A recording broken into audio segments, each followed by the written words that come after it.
And in 5, 4, 3. Hello everyone, Scott Friesen here at Simpletivity, helping you to get more done and enjoy less stress. And I am so excited to be here as a part of another Simpletivity live stream. It's been a little too long since I last did my last live stream. And I know I promised many of you at the beginning of this year, 2021, that I would be doing this a lot more regularly. Well, I have a bit of an update or a little bit of news to share with you on that front, and as to why you haven't been seeing me do as many live streams as I would like, but that's going to be a part of today's training. That's going to be really a part of today's lesson that I want to share with you at the beginning of today's live stream. I've also got a pretty big announcement to share with you today as well about some things that are going on in the future. So we'll start a little bit in the past, and then we'll work towards the near future, because I hope that you can join me for something extra special, something that I've completely revised since the last time I offered it. I'll share a little bit more about that as a part of the live stream. But of course, the core of today's live stream is about answering your questions, whether that's about technology, whether that's about some specific productivity apps, whether that's about time management, focus management, distractions, whatever you would like to talk about when it comes to getting the most out of your day and working at your productive best. Here I am to answer as many of your questions as I possibly can. First of all, I want to give a big shout out to Nathan Monk from Manchester. Thanks for being the first one here as a part of the live stream and joining me today. Nathan, I'm looking forward to your comments here as well. And I know we'll have many other people joining us as the live stream gets going. Arnold from the Philippines, a big hello to you as well. Thank you for joining me. And if you'd like to share where you're watching today's live stream, I'm always interested to know where you're calling in from or where you're watching this live stream. Hopefully you can share that with me in the chat. And that is also the place for you to go to ask questions. You don't have to wait for the Q&A period. Whenever you have a question that you'd like to share, you'd like me to answer or give my take or my thoughts, please do so here in the live chat. And the great thing about these live events is that I'll give you my honest opinion. I'll give you my honest answer, but what I love to hear from, and I hope you look forward to not only hearing from, but possibly also sharing, are other people's perspectives as well. What are some of the apps that they are using? How are they solving certain problems when it comes to their workday or their business, whatever the case may be? That's what I love seeing and hearing here in the live chat as well. So be sure to feel free to share in addition to asking your questions as well. Scott, hello to you from Louisiana. So glad to have you here as well. We've got Najarjuni ready from India. Thank you for joining. Carlos from El Salvador. Thanks for joining me today as well. And my apologies in advance if I happen to mispronounce your name. All right, so I said I'd start with talking a little bit about the past and give a little bit of training here at the beginning of today's live stream.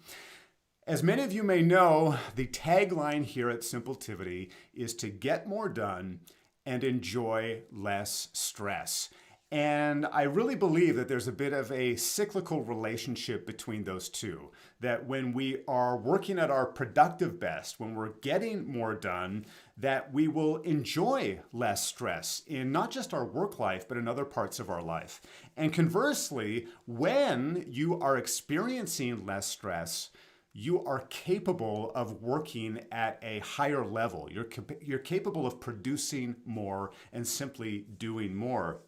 However, I found myself at the beginning of this year, in particular the months of January and February, seeming to excel in the get more done, accomplishing quite a bit category. But when it came to the enjoying less stress, I found that stress was starting to creep up in my day, creep up in my work life more and more frequently. And as someone who wants to practice what they preach, right? I want to follow the things that I'm sharing and teaching with you. I had to come to find the source of that reasoning. Well, what I discovered is that I was working longer and longer hours. At the beginning of this year, I was putting in much lengthier days than I typically had in the last few years. And I think for any of us who work from home, I imagine most of you probably work from home either by choice or because many of us are still within this pandemic, you need to work from home. That can be one of the challenges, is that you're always available, right? The desk, your laptop, your computer, there's no definitive stop time. There's no commute home, for example. And so some of us can have a tendency to work more and work longer, et cetera, et cetera. Well, what I decided to do about halfway through March is I said, you know what, I'm going to keep careful track, not only of how many hours I'm working, but I'm going to challenge myself. I'm going to give myself a tough, but I think a realistic challenge. And that was to work a maximum of 4 hours a day. Now, you may think that's part-time, Scott. That's like just converting to a part-time schedule.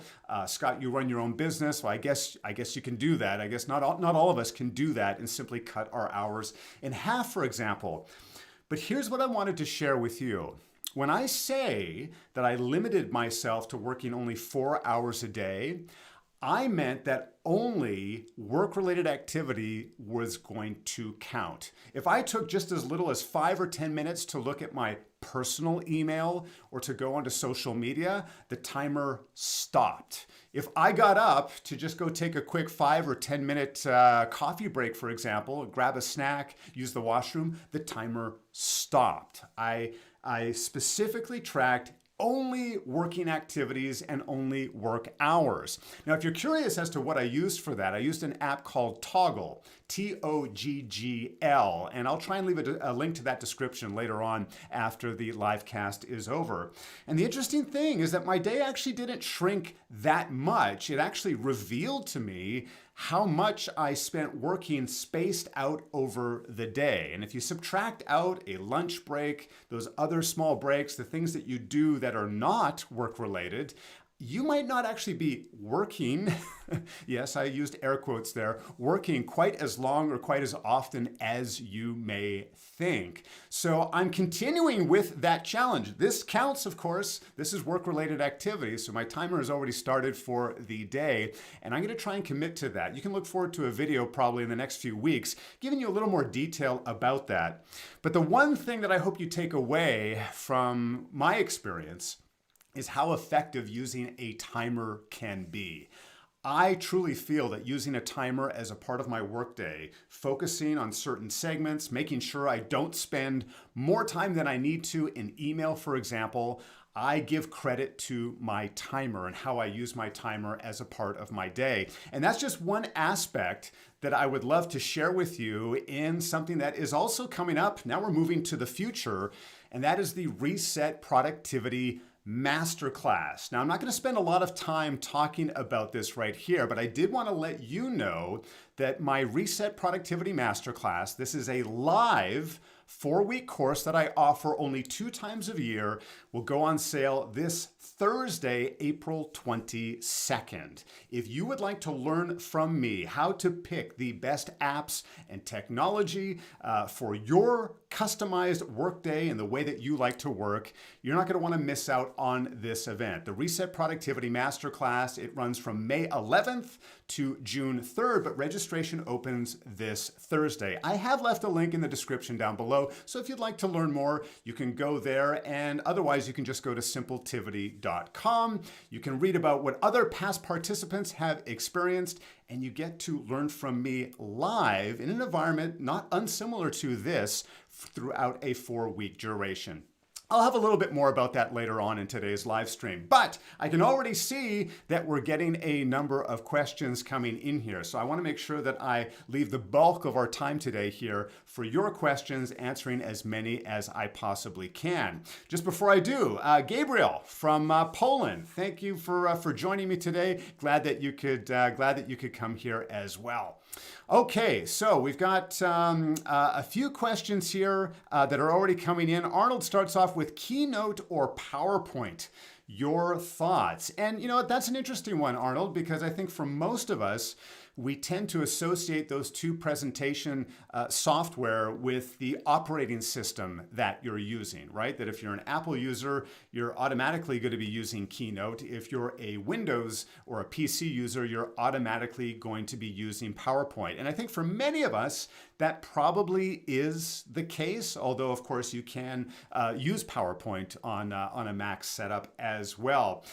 I can't say that I have a lot of experience with Keynote. Most of my presentations I create on PowerPoint. In fact, you might be surprised as to how many other things I do on PowerPoint in terms of editing graphics, in terms of creating virtual backgrounds, in terms of creating actual social media content. I actually do a lot of graphic editing within my PowerPoint application because I find it's just so easy to use. It's just so easy to manipulate. I don't need all the sophistication of an Adobe Photoshop. I also don't need the additional cost of something to that degree, and I don't have experience in that area, but I'm very, very comfortable in something like PowerPoint. So, I think this might come down to personal preference, but Arnold, as I said before, I'd love to hear from others, and I'm sure that there's others that have so many great input here as well. Ed says, I hope, Ed says that the video here and my lips perhaps are off slightly. Something that I'll see. It says here I've got an excellent connection here. We'll see if we can fix that up here. But regardless, hopefully you can hear me as a part of today's live stream. Nathan says he uses Toggle as well. This was an app that I had heard of before. I just hadn't used it myself, and I found it to be an excellent tool for managing my time. I've reviewed other timer apps that are a little more specific to things like billable hours and also managing teams, right? If you're keeping track of your employees or staff and when they check in, check out, how much that they are doing on a particular project. Toggle, I found, was just very, very simple and very straightforward. Play, pause. And in my case, I didn't even have to break out the different projects or break out the different categories. So we'd love to hear more about how you're using Toggle. No, I'm not familiar with the Timery app. It connects to Toggle so that you can easily start timers from a widget like on iOS or Android. It makes the experience of using Toggle so much easier. Well, Nathan, thank you very much for your input. I've learned something new, and because I have been using Toggle, that's something I will definitely be considering as something that I can do here within my phone, within my Android phone. All right, some more questions here. It looks like we've got a lot of questions here about operating systems. We've got people sharing what they're using in terms of Windows, in terms of Android. We've got a question here from Sagar in terms of, is Ubuntu better than Windows? So here again is a battle of the operating systems, right? Ubuntu, an open source operating system with a very large community who is supporting that. Windows, sort of the, you could almost say the grandfather of operating systems when it comes to working in today's day and age. I can only go sort of from personal experience. I have done some experimentation with open source operating systems, but I tend to be a Windows person myself, so I'm using Windows primarily for my desktop and my laptop computers. But I imagine there are others here on the call here who might have some further input in terms of what their experience has been. Sagar, I hope you share some of your experience as to what you have, maybe one of the reasons why you're considering open source versus Windows, the advantages and the disadvantages of both. Here's another question from Arnold that I'd love to tackle next. Arnold says, what is better for memory retention, a to-do list in a notebook or a to-do list app? And I love how Arnold has phrased this. The question here is about retention, maybe not necessarily how easy is it to retrieve this information, right? How easy it is to go back and find this information. That's a little different, right? I think most of us can probably agree that it's a little easier to do a text-based search, right? Or if you're using a tagging system within a to-do list app to go and find it, or a note list app to go and find it. But Arnold's question is particular about retention.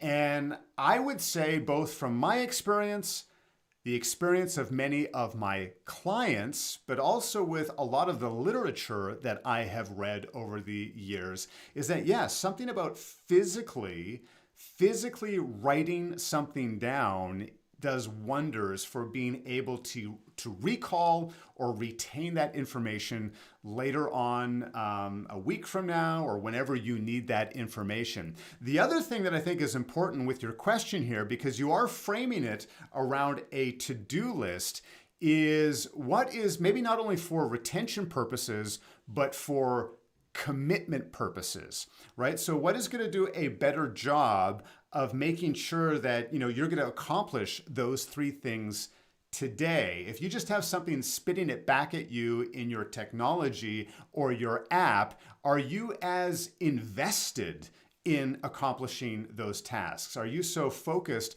on accomplishing those tasks? Whereas if you take out a piece of paper, a scrap piece of paper or something like this, and you actually jot down 1, 2, 3, or whatever number you intend to complete today, are you going to be that much more committed to accomplishing those tasks? I recall, my very first, what I would refer to as a to-do list or task list system that I used many years ago, is that the night before, I would take out this little yellow sticky pad paper, right? The Post-it notes. And I would basically write down 1, 2, 3, 4, 5 on the left-hand side. And I would pick 5 things that I wanted to accomplish in the coming day. And it was nice and small, it was nice and convenient, it was just a regular square Post-it note, and I would write down those 5 things, typically in priority order. And in the coming day, as I got through them, I would cross them off, and the leeway I would give myself is that I would sort of permit or allow myself to leave one thing on that list. Not that I would try to leave one thing on that list, but I wasn't going to beat myself up by leaving one thing on that list. And of course, whatever was left automatically got listed, often as number 1, not always, but would get listed for the next day's to-do list. But there was something powerful, right? There was something powerful about taking a pen and writing it down, right? Actually writing it down, relatively short, only 4 or maybe 5 words per to-do or per task.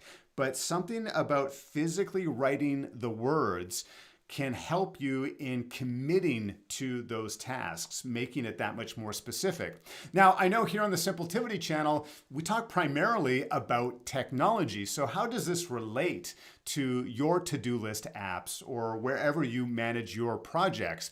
Well, one of the things that I teach my students is that if you have a task which you have deferred multiple times, if you have a task that has been sitting on your to-do list for a large amount of time, one of the best things you can do is reword it, is actually rewrite it out. Now, I don't mean rewrite it out the same way it was listed. What I mean is change the way it was written. Don't just stare at the same thing that you wrote 3 weeks ago and you've deferred day after day or week after week. Can you write it in a somewhat different way? Maybe it needs to be a little more actionable, right? Maybe you need an action verb in front of it, like call, email, write, review, a word like that. But just reword it somewhat differently, because your brain, when it goes to see it tomorrow, or when you go to look at that to-do list next time, is going to look at it differently. You're not going to look at it, oh, that's the same task, right? That's the same thing. You're going to have some negative association because you've already deferred this multiple times. By rewording that task, you might be surprised as to how much more effective that is in helping you to accomplish it. So a great question there, Arnold. Thank you for sharing there. Nathan, thank you for your feedback there on Timery. It looks like it's only in iOS, so maybe I'll have to try it on my iPad as an alternative here. Chad, thanks for joining. Chad asks, what do you think about using a Get Things Done template on Trello as your personal primary GTD tracking system? Chad, thank you for the question, and you might be surprised at how often I get this question about bringing Getting Things Done, David Allen's Getting Things Done method, into Trello. And I think one of the reasons is that Trello is a system that is designed quite well, adapts very well actually to the Getting Things Done system. A few reasons for this, right? Of course, Trello is a Kanban board, right? Probably one of the most popular Kanban board systems available out there. And so, having those different lists, right? Those different columns as a part of your Trello board just makes it very functional for the different categories, right, that we have in the Getting Things Done system. The other thing that you can do quite easily within Trello is use labels for the Getting Things Done categories, right? So if you want to have a label for email, you want to have a label for reading, you want to have a label for deep work or computer-focused work or writing, however you use your labels. And of course, I encourage you to customize your labels if you're attempting the Getting Things Done method. I've seen far too many people get excited about getting things done and then feel that they have to use the suggestions or the categories and labels that David Allen mentions in the book specifically. Use that as a guide. Use that as a bit of a template, but don't just copy it verbatim. Use the labels that are most appropriate to you. But I would say Trello is a great tool for those purposes there. Whether it's labels, whether it's the different lists, a great way to manage that. And don't forget that you can filter those labels as well. So let's say you only want to see your email tasks. We'll just use the filter capability within Trello, and you can work on your email for the next 15 or 20 minutes before you see everything else revealed. So Chad, thank you very much for your question. Robert. Hi, Scott. Why isn't Noseby discussed by yourself and other productivity YouTubers?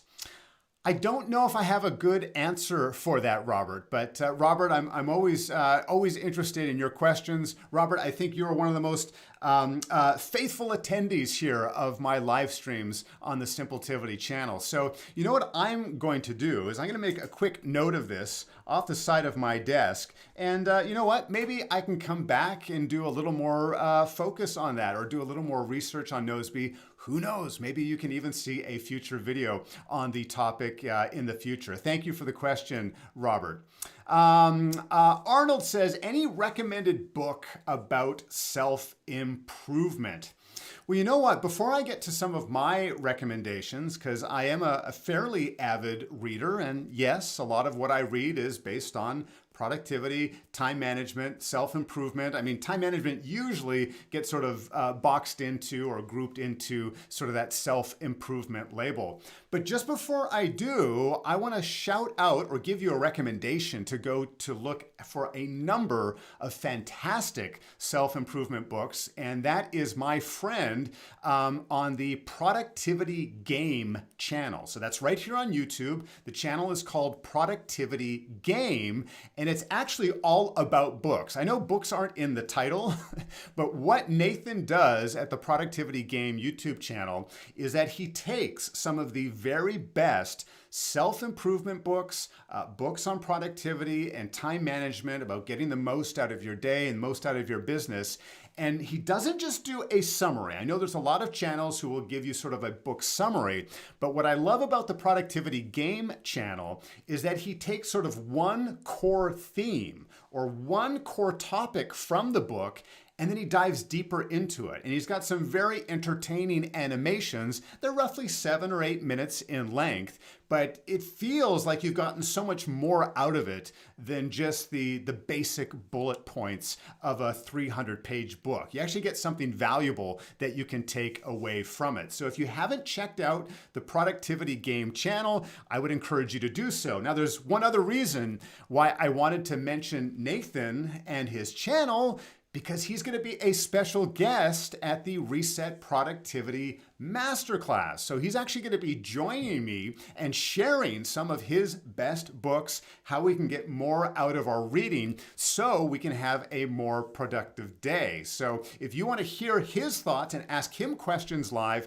he'll be joining me as one of 2 special guests at the Reset Productivity Masterclass. The other special guest, it's Francesco D'Alessio from the Keep Productive channel, which I know many of you are already subscribers. Francesco is a great friend of mine, and I don't think anyone knows more about what's currently happening in the world of productivity apps than Francesco. So he's also going to be a guest speaker at the Reset Productivity Masterclass. As I mentioned earlier, if you'd like to learn more about this special program, you can see the link in the description below. Now, Arnold, back to your questions. How about myself? What are some of my favorite or recommended self-improvement books? Well, I am reading one at the moment by author Jim Kwik called Limitless. Now, Jim Kwik, you may have seen him. He's pretty prolific here on YouTube. He's often interviewed when it comes to things like mindfulness and really strengthening your brain. That's really what Jim Kwik is all about. Limitless, I think, is roughly 2 years old, is when it was first published, and some really interesting both data and science about how we can grow our mindset, right? How we can sort of branch out from this thinking that, this is just who I am. I was born to these parents. I was born to this circumstance. This is as smart as I'm ever going to get. This is all I'm going to be able to do in my career, in my work, and break through many of those barriers. So I haven't quite finished the book, but so far I've really enjoyed it. Limitless by Jim Kwik. Another one which I can't recommend enough has to do with habits. And I know it's been a bestseller for a while, but Atomic Habits by James Clear. Charles Duhigg, The Power of Habit, created a habit book, which was fantastic about, I'm going to say 5 to 7 years ago. And I thought it was going to be like the book on habits, both creating good habits, but also breaking bad habits. But I would say James Clear's Atomic Habits has probably trumped it. Now, Clear will admit that he sort of took, in some ways, he took many of the concepts that Charles Duhigg mentioned in his earlier book, but I find Atomic Habits just makes it that much more digestible, that much more actionable. So I think all of us are looking for ways to either stop some bad or negative habits, but also looking to replace them with better habits. And so that's a book that I also highly recommend as well. I'd love to hear from others. I'm sure you are reading some very interesting books at the moment. What are some of your favorite books on self-improvement, time management, productivity? Make sure you include them here in the chat as well. Scott asks a great question here, and something that I imagine many of you can relate to or have experienced as well. Scott says, my personal and side hustle ecosystem is Google. My 9-to-5 job is all Microsoft based. Is there a way to combine these for my own sanity? So, it is interesting. Scott, you may have done a search, because I know there are a few services out there which will, number one, they will combine your calendars. That's probably the most common service that is available to you, right? Is the ability to bring in a Microsoft Calendar example into Google Calendar, or vice versa. And it's actually not as hard as you think. In fact, you really don't even need a third-party app to do so, right? You can always add those calendars via a URL, for example, in order to do so on either end, if you want to bring your calendars in. The problem, though, and this is maybe what you're facing, is that it doesn't mean that you can access or edit those events, right? It's sort of a read-only vision.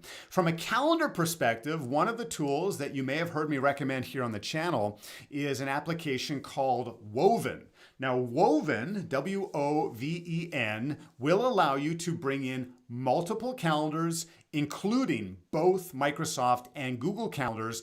And more than just view them, you can edit them all, right? You can do whatever you want. Almost everything that you would do in those other two applications, you can do it within Woven. So that might be a nice solution for you to consider if you're wanting to bring both of those worlds together.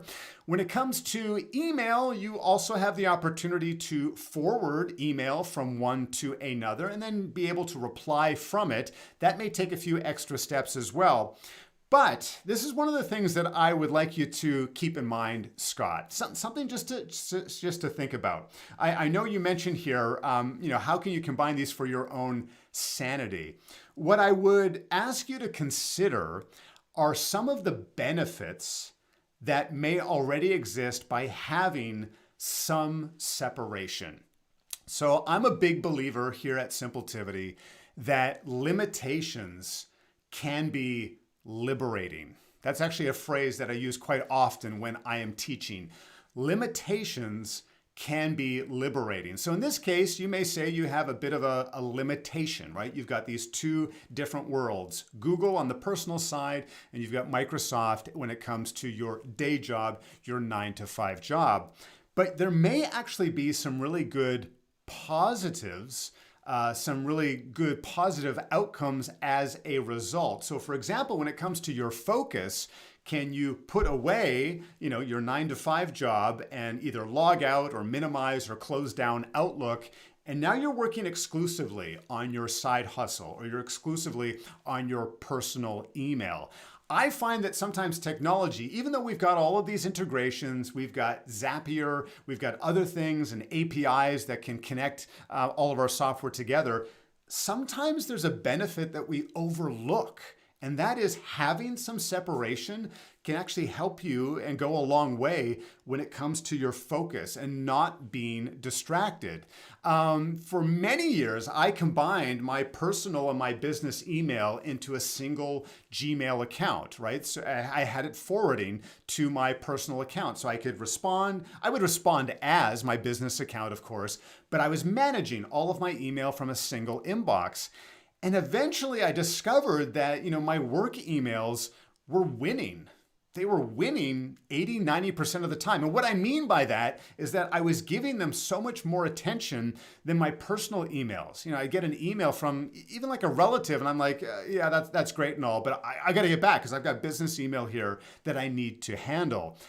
Roughly a year, maybe it was a year and a half ago, I decided to split them in two so that I actually have to open up a new tab to get to my work email, and I'll open up a separate tab or just close that tab if I'm working with my personal email. It may seem like it's an extra step.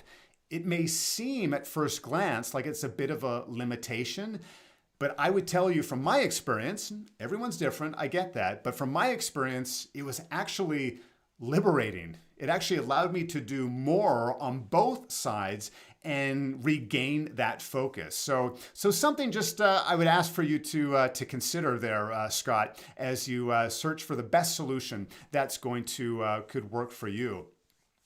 John, thanks for joining. John says, would appreciate your perspective on minimizing the number of apps versus multiple apps that each have best-in-class functionality for different aspects of an overall productivity system. John, great question. Let's see if I can dissect it. Let's see if I can fully understand what you're asking here as a part of your question.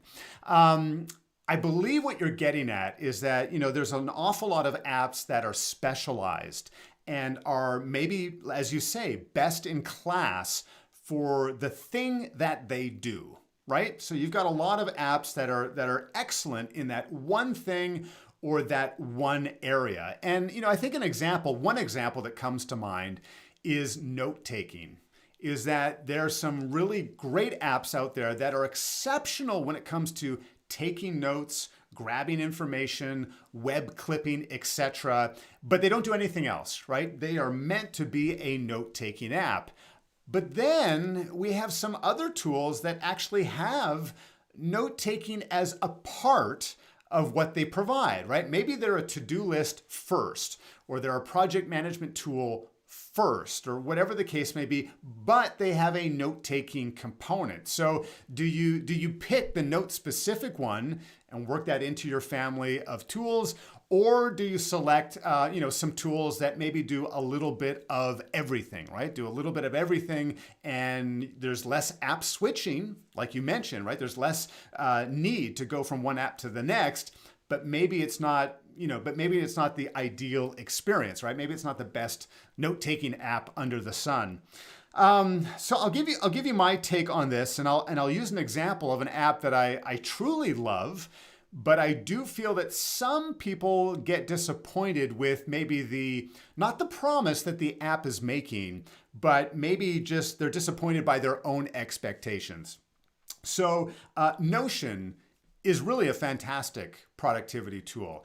And you can do an awful lot with Notion. In fact, I'd love to hear from Notion users because I imagine there's many of you on the call today. You can let me know if you're a Notion user in the live chat. Notion has always sort of promoted itself as being a bit of an all-in-one tool. You can do a variety of things. Notes is definitely near the top of that list. To-do list, project management, you can create databases, you can create wonderful templates within Notion. There's a lot of things that you can do within Notion. But what I do find more often than not is that once someone has started using Notion for, let's say a few months' time, they gravitate towards one aspect or one area of Notion over the others, right? When they may have initially thought, oh, this is great, I can get rid of these other tools that I've been using, I can just use Notion, they discover that there's maybe one or two areas of Notion that they really like and they're getting lots of value out of, but maybe not the calendaring functionality, or maybe not the collaboration functionality, or whatever the case may be. So I think, when it comes to personal productivity, we have to give credence to the personal side, right? In terms of what's important to you. So it's hard for me to answer this, I guess, generically, John, because your needs are going to be different from mine than different from someone else's. I think it really comes down to what is so core as a part of your system, as a part of your day, that if you are an avid note taker, if you're someone who is just typing away, you need to convert maybe something written with a stylus, or you're taking pictures of your notes and you want to convert them digitally, you're going to need a fully functioning note-taking tool that can do all of these things, do it seamlessly, and work with your tech. But if you're a little bit more of a light note taker, and I would tend to put myself a little more in that category where I take much more shorter notes, not full pages, but shorter notes here and there, and the life cycle of my notes are relatively short as well, I may not need the same functionality. So in that case, I might be able to work with something that has a few more, limitations as a part of it. So, it's a bit of a trade-off, right? It's a bit of a trade-off in terms of the amount of features and functionality versus other things as well. Hello to Crimsonite from India. Thanks for joining. Chad, once again, thanks for your questions. I see you've got a few more here as well. Robert, this is going back to, I think, Arnold's or Scott's question, and this is great input, Robert, is if your Microsoft account for your day job is provided by your employer, which, just calling it a 9-to-5 or a day job, we might assume that that's the case. It can be pretty challenging to merge those two together. And there might be some significant restrictions. And, rightfully so, a business or a corporation, an organization, they have the right to put up barriers as to what can be shared and what cannot be shared. So that might be a bit of a challenge as well. Amite Rosenberg. And again, my apologies if I'm mispronouncing your name. Looking for a good and simple to-do list management method/system, please recommend or refer to one. Now, I'm assuming that you're referring to an actual system or method or methodology, as you say here, maybe not necessarily the tool itself. And I think that's important to emphasize here, the difference, right? The difference between the tool, the app that you use, versus the methodology that you use. We had a great question earlier today about using getting things done, which is a methodology, right? With Trello, which is a tool, right? So, you're taking a methodology and applying it with a tool. I believe your question has to do more about the method or the system. Although I was first introduced to getting things done nearly 20 years ago. It's certainly not a system that is brand new, but it has lasted. It has certainly lasted over time. And I would admit there's still a lot of really good things, a lot of positive things about what David Allen has to say when it comes to getting things done. However, I would put a bit of a caveat that one of the things that people get lost with or struggle with when it comes to GTD is trying to follow everything line by line by line, that everything is followed to the T the way that it's written out in the book. And I caution this. I caution this a lot because people start to feel overwhelmed by following every simple thing. Your emphasis here is on a simple to-do list management, and that's what I'm all about here, right at Simpletivity. That's why I've named the channel and named my business as such, as trying to keep things simple. I gave an example a little earlier on about a very simple system that I used in a paper-based format about limiting myself to a number of tasks per day. And I came across a great post on Reddit just a few weeks ago about someone following a similar type system. Now, they may have even had a shorter list. It was something like they were only committing to 3 tasks or 3 to-dos a day. Now, you had to read into the post a little more deeper to understand that, they're still doing email, they're still paying their bill, like they're still doing some of these smaller, I guess we might call housekeeping tasks as a part of the day. Those didn't count as their top 3 or their top 4 tasks. But I do see some real value in limiting yourself. Going back to my concept of limitations can be liberating, is limiting yourself to a fixed number of tasks or key goals per day. And saying to yourself, listen, if I could only do 5 things today, what 5 things would they be, right? If someone put a gun to your head, if you played the ultimatum game, right? The what if game, if you could only do 5 tasks, which 5 would they be? And that's an important conversation, I think, to have with yourself. Because if you have 17 or 28 or 52 different tasks staring back at you, and because of technology, that's not unheard of, right? You may have a project management system that you open it up and you've got 40 different things that you could be doing today, and they're all staring back at you at the same time. That often elevates our stress level, right? That often only encourages or only enhances anxiety, feelings of burnout when we've got so many things, because our eyes are naturally just going to scan through everything. What's there? What should I be working on next? Et cetera, et cetera. So what I would suggest is pick a number relatively small and say to yourself, okay, if I can only do 3 or if I can only do 5 things tomorrow, which ones would they be? And here is the benefit, here is the bonus, you could say, the reward at the end, is that because that number is relatively small, your chances of accomplishing all 3 or all 5 are quite high. Often what will happen is you'll get to the early part of the afternoon or midday some point, or maybe there's just an hour left in your day, and you say, I've done it. I did it all. I crossed them all off. Now you can start looking ahead and start looking at something that you didn't have to do today. You didn't plan to do it today. It almost feels like you're working ahead, like into the future. You're pulling something from the future and you're pulling it into today. That's a fantastic feeling. And if you want to work at your productive best, I feel that you need to enjoy some happiness, right? You have to feel joy about what you're doing rather than hanging your head down low and saying, another day where I didn't get it all done. Another day where I've got a lot of things that I didn't cross off. Having that positivity can go an awful long way. So I might suggest that you pick a smaller number of tasks to do and see how that works and maybe find that number that works the way that you do. All right. Let's see here. Johnny Leal, thank you for joining. Ended up being here after watching my video about time blocking. So glad that you're here, and thank you for subscribing. What do you have to say about ClickUp for personal plus professional management, time, and projects? You know what, Johnny? I've got to reveal something to you, and I got to reveal something to everyone.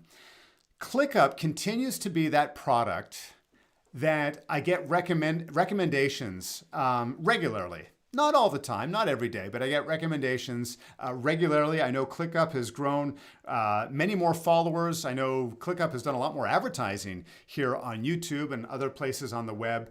And it's still the product that I haven't really dived into. It's still a product that is just, it's sort of always bubbling on my list. You know what I'm going to do, and I love your input, Johnny, and I'd also love the input of everyone else who is watching this live stream, or if you happen to be watching the recording afterwards. A few years ago, I did what was called, I guess, a first-time walkthrough. I tested out an app. I even forget the name of the app at this time, but it was a time management task app manager where I literally logged in for the very first time, had never laid eyes on it, and just did sort of a live walkthrough of my thoughts and where I was finding things and creating things. It's sort of how I evaluate a piece of software and how I first engage with it.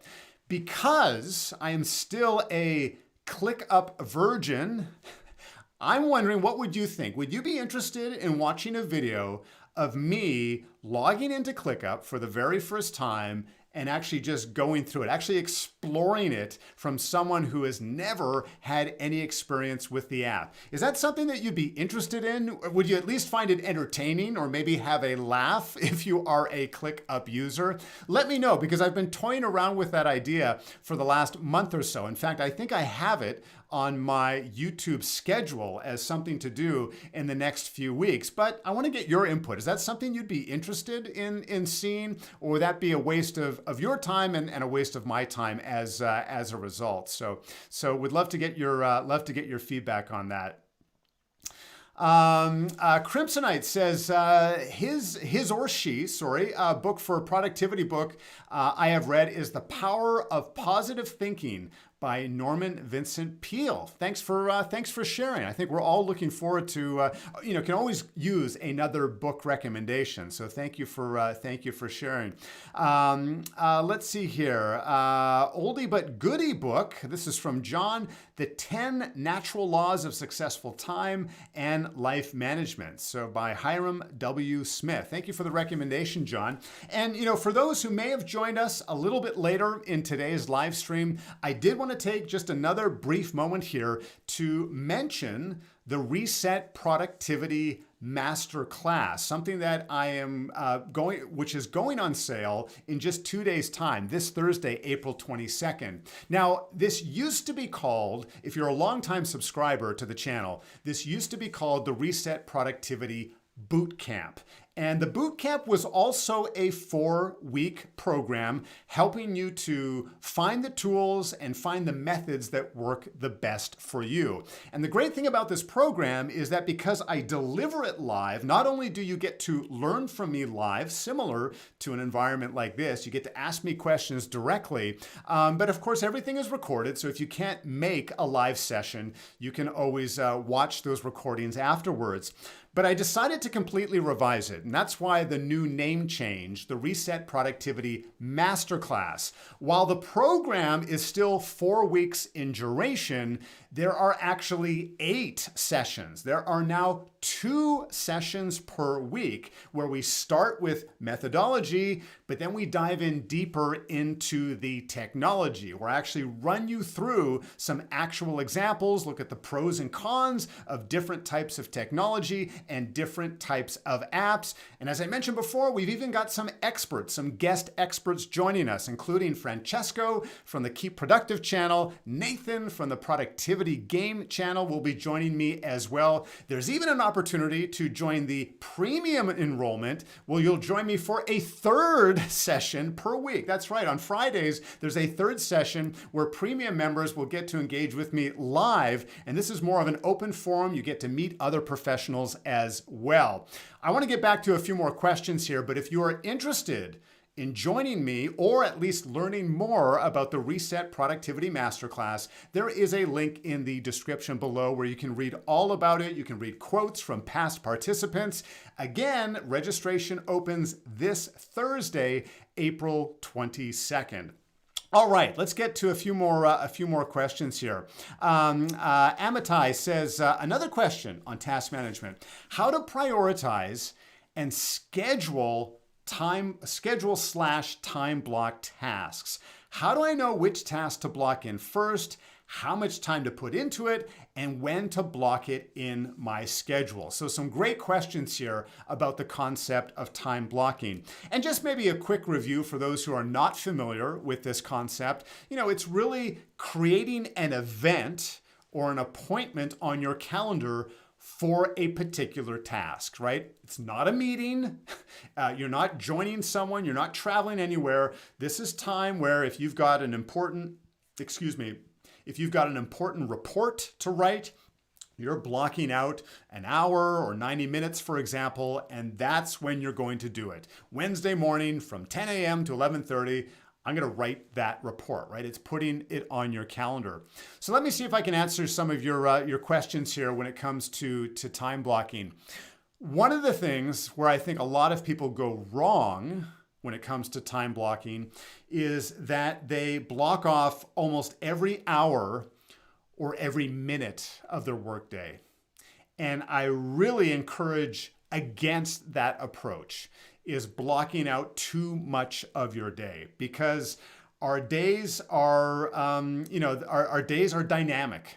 Things are going to change. You're going to receive an email or a phone call or a request that you could not have anticipated when your day started. And when your whole day is blocked out in those chunks, if you have to move one thing, it's like playing Tetris with your calendar, right? And you got to move everything. You got to shuffle everything around. So my number one piece of advice is try not to time block or block out too many things per day. I usually use the general rule of sort of like 2 things. You got 2 key tasks or you've got 2 key projects, maybe block one for a portion of the morning, maybe another for a portion of the afternoon, but don't try to time block, 4 or 5 things in a given day. You'll find that you'll spend too much time just shuffling and moving everything around as a part of that day. And this sort of maybe naturally comes into the question about prioritizing those things. So if you limit yourself, if you follow that train of thought of only time blocking 2 things per day, well, they should be probably your most important things, right? The things that you really need to protect that time and accomplish that time together. So that's going to fall into that equation.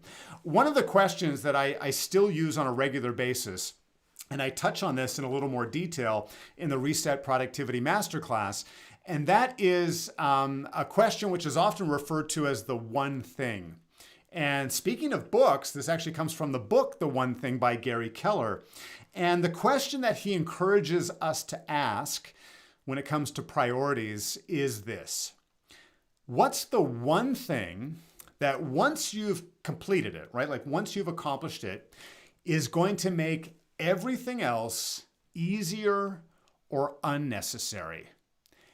And if you can answer that question honestly, I'd say there's a 95% chance that that thing or that task is your number one priority. That should be your number one priority. I'm going to say the question once again, and I am paraphrasing slightly. What's the one thing that you can do that once it's completed, once it's done, you want to sort of think in the future, the one thing that you can do that once it's completed will make everything else easier or unnecessary? And it's really those last two words that are so key, right? What do you have the power of completing or doing that's going to make the rest of your life, not just your work life? Because if it's going to make your work life easier, if you're going to leave the workday happier, it's naturally going to make your personal life or your family life that much more enjoyable as well. Maybe there's a task on your list that by accomplishing it today will cancel out some other tasks in the future. If you can identify those tasks, those are the ones that you want to jump on there. So hopefully that's maybe given you a few ideas there as well. Thank you for the question. Crimsonite has a comment here that I want to share about Notion. Notion is not overwhelming, but you have to spend more time to make it work for you. And I would tend to agree with that statement, is that some people maybe use that term that, oh, Notion was just too much. I didn't know where to start with.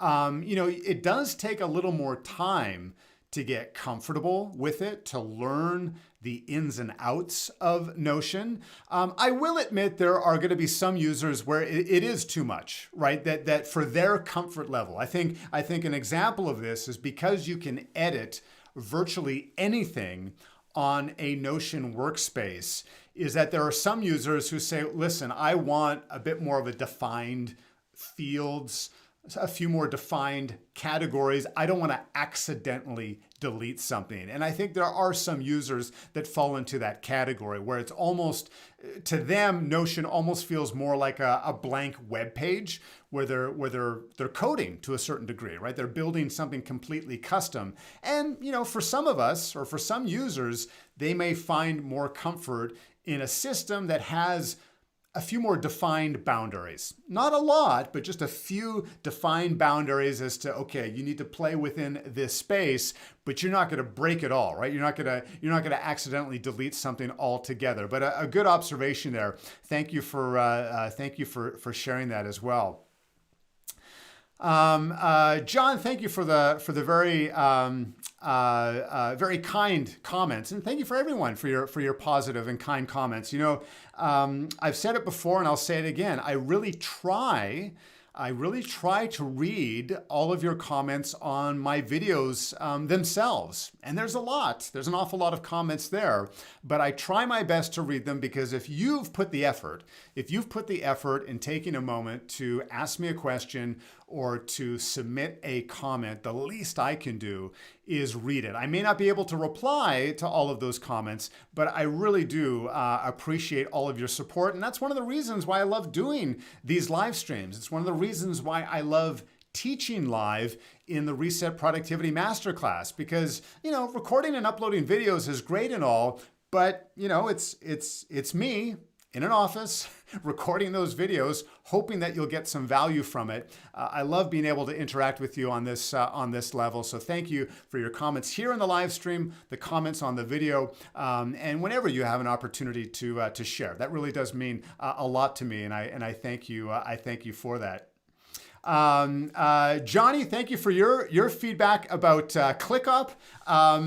Again, I think if I was to pursue this, Scott tries ClickUp for the very first time. You know where I think I got this idea is that a trend that you see here on YouTube. I imagine many of you have seen this.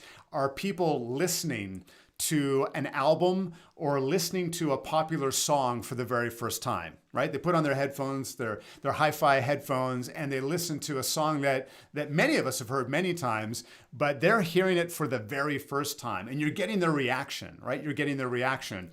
This might be something similar to that, is that I'm going to log into ClickUp, having never done it before, and I'm gonna wing it. I'm gonna see where I'm going. So I think at the very least, it might be for a good laugh. And feel free, if and when that video is produced, to let me know in the comments what I'm doing wrong. I think maybe one of the positive things that could come from a video such as that are all the corrections and the tips and the hacks from users like yourself and other users in the comments. I may look like a bit of, I may look like very much like a beginner or a novice as I poke my way around, but I would really look forward, and I hope many of you would look forward to seeing all of those tricks and tips and hacks that other more experienced ClickUp users have experienced as well.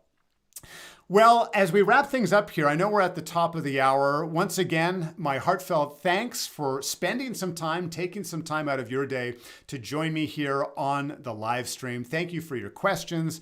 Thank you from your comments from everyone all around the world, from the various cities and countries that were able to join me here today. Lastly, just one last time, a reminder, if you would like to learn more about learning from me directly and building your ideal productivity system, whether it's refining your existing system or starting from scratch, you can join me at the Reset Productivity Masterclass. The class starts in May, but registration opens this Thursday, April 22nd. I've included a link in the description below, or you can go to simpletivity.com/reset to learn more. Thank you again, and remember, being productive does not need to be difficult. In fact, it's very simple.